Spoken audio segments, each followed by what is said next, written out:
Huwag kang mag-post ng mga achievement mo sa social media.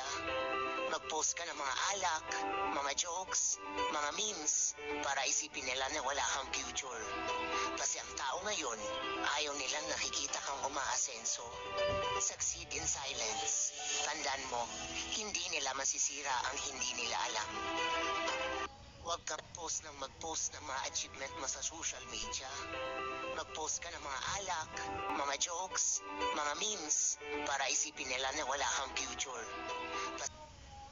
Huwag kang mag-post ng mga achievement mo sa social media. Mag-post ka ng mga alak, mga jokes, mga memes, para isipin nila na wala kang future. Kasi ang tao ngayon, ayaw nilang nakikita kang umaasenso. Succeed in silence. Tandaan mo, hindi nila masisira ang hindi nila alam. Huwag kang